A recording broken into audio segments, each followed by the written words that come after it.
Hirondin.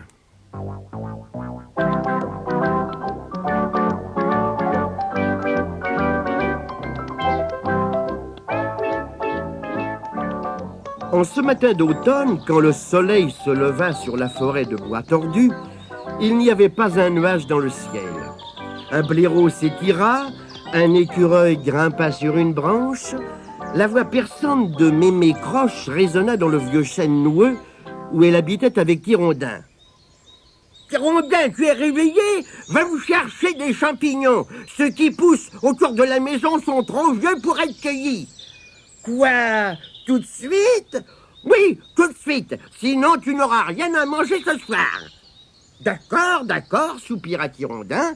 J'y vais. » D'un coup de pied, il se débarrassa de sa couverture de feuilles mortes, il s'habilla et prit son chapeau où logeait Abigail, son araignée magique.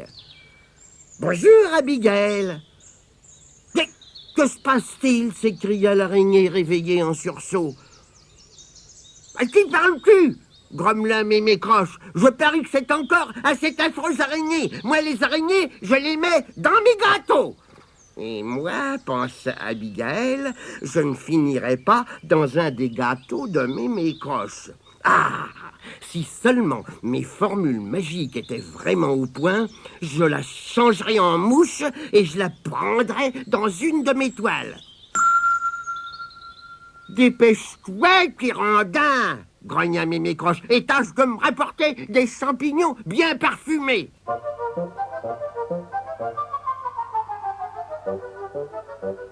Hirondin marcha longtemps dans la forêt, explora soigneusement le pied des arbres, mais ne trouva pas un seul champignon.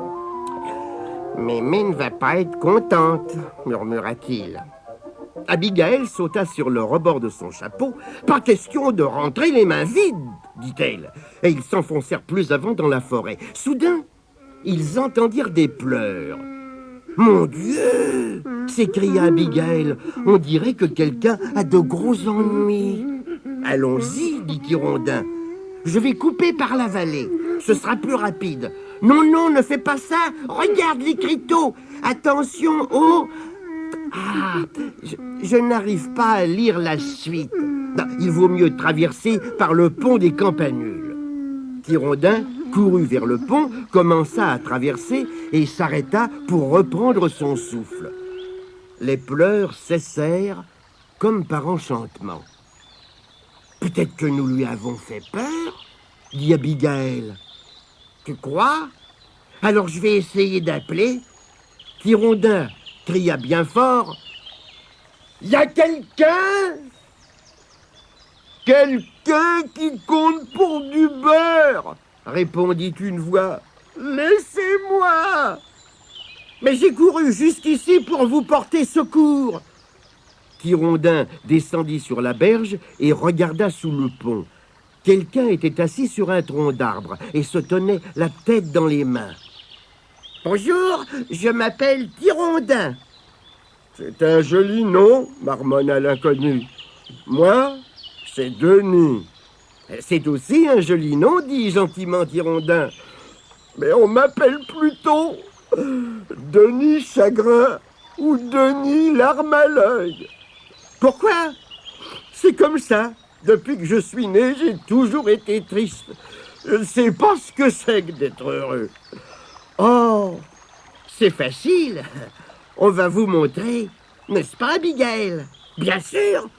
Attendez seulement que je rentre dans le chapeau pour prendre mon livre de formules magiques. Pendant ce temps, ajouta Hirondin, je vais poser une devinette à notre ami Denis. Vous savez pourquoi la lotte est le poisson le plus joyeux? Je la connais déjà. Parce que la loterie nationale. Et ça ne me fait pas rire. Et Denis recommença à sangloter. Mais Abigail sortit du chapeau un livre dans une main et une baguette magique dans l'autre. Hirondin expliqua. Abigail est une araignée magique. Elle peut exaucer tous les vœux. Je suis sûr qu'elle va vous rendre heureux, Denis. Allons, faites un vœu. Je vais Je vais essayer, bredouilla Denis. Qu'est-ce que... Je voudrais une tarte aux pommes. Une tarte aux pommes?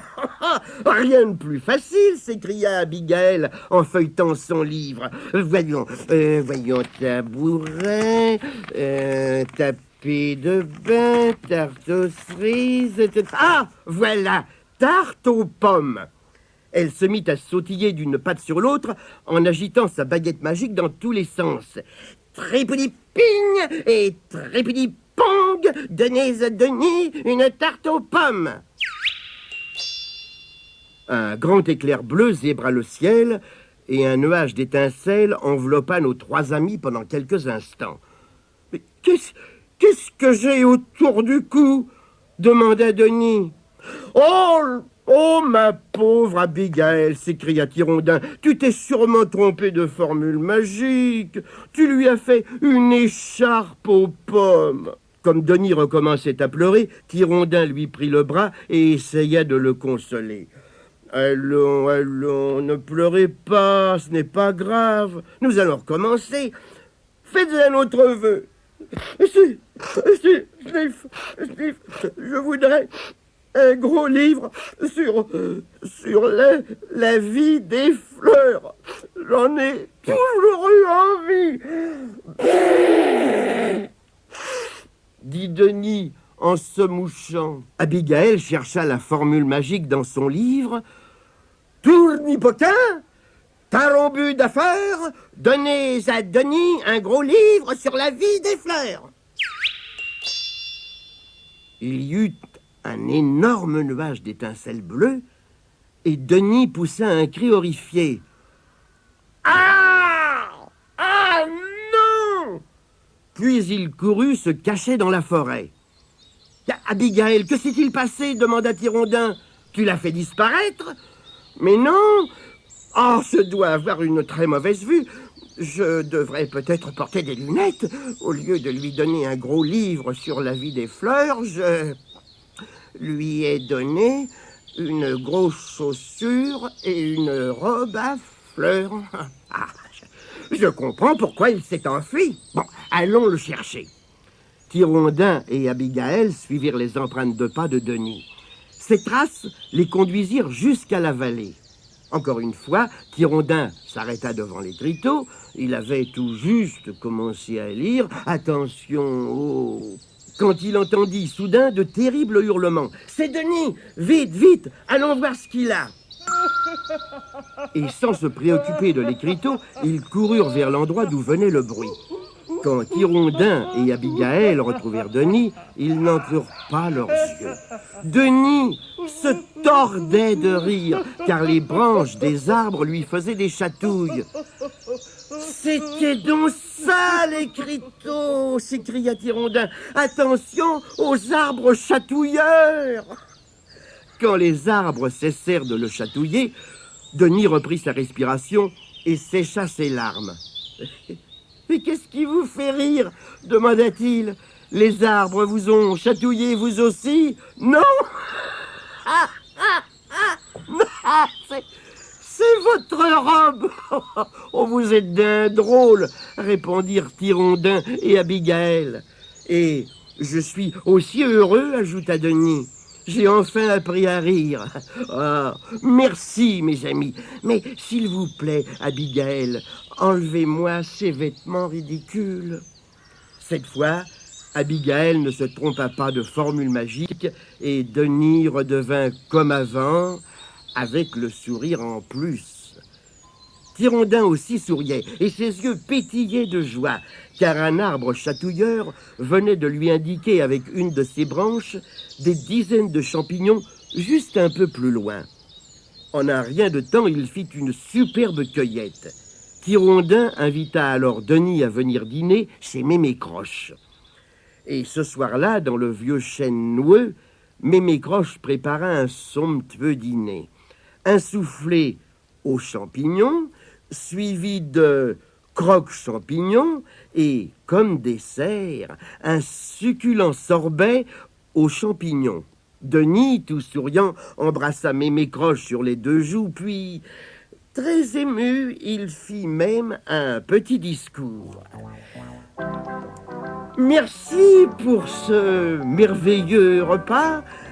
Je n'ai jamais rien mangé d'aussi bon. Cette journée a été une vraie fête pour moi. Tout d'abord, j'ai appris à être heureux et en plus, je me suis fait 3 amis.